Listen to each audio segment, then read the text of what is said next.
Cancel. Schweezy. One straight out of a music radar. Slash says that the sound of the iPod drove him crazy because it was so fucking digital. Guns N' Roses guitarist Slash might once have had an appetite for destruction, but an appetite for game-changing portable music players, not so much. Speaking to the Metro, the oft-behatted riff maven confessed, there was a period where I had an iPod, which I would take on the road with me for convenience, but the quality of the sound drove me crazy because it was so fucking digital.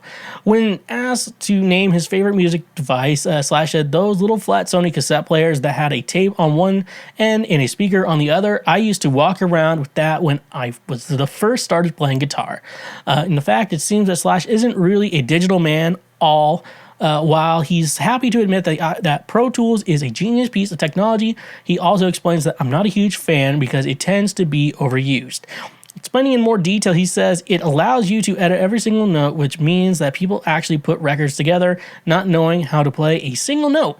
Of course, this is true of every DAW, not just Pro Tools, but it's fair to say that Guns N' Roses have always been dubious about the merits of digital technology. The original Appetite for Destruction CD liner notes, for example, said, compact digital disc was originally recorded on analog equipment. We have attempted to preserve as closely as possible the sound of the original recording. Because of its rich resolution, however, the compact disc can reveal limitations of the source tapes. Slash's new album 4, featuring Miles Kennedy and the Conspirators, was released last week.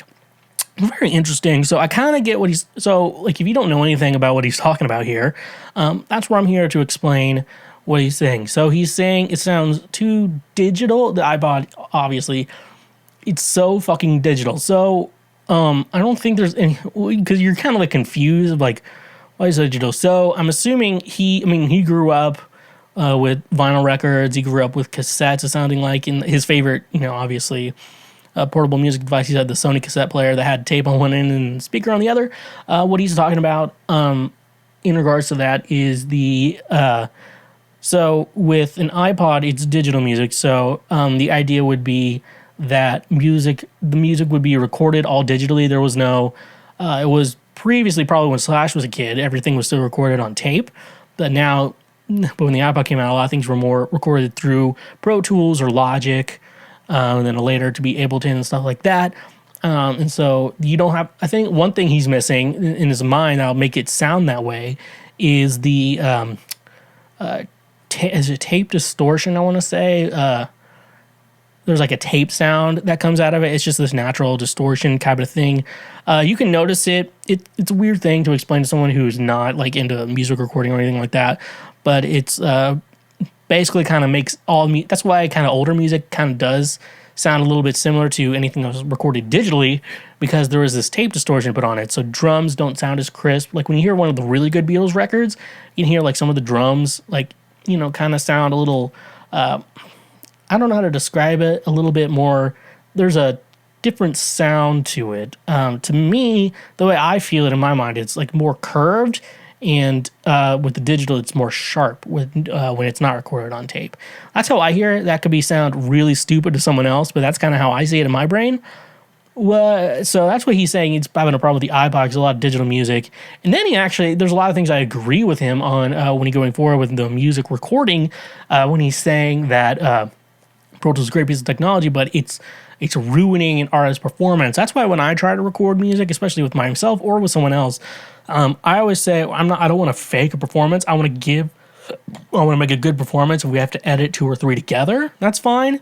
But you still should be able to perform this stuff live. And so, I still try to get performances when I record, either myself or someone else.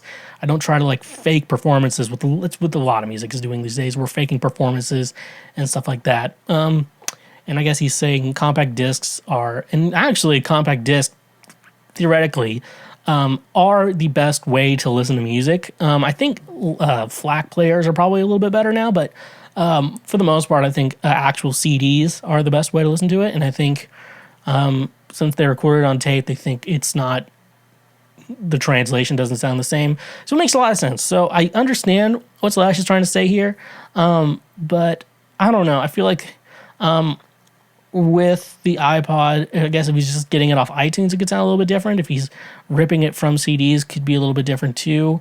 If I was the one interviewing here, writing this article down, I'd probably ask him a couple more questions that make a little bit more sense. But overall, yeah, that's all I can really know from this article alone. So a lot of things make sense. A lot of things could be a little bit confusing. Luckily, I kind of get what he's trying to say for the most part. But love to get more information on that. Hey, you just finished one of the many, many highlights from Cancel Schweezy. We got plenty more on the channel, so make sure you hit that subscribe button, and if you like what you just watched, go ahead and smash that like button as well. Go subscribe for more so we can teach you how to be a better human in our world. So yeah, stay awesome.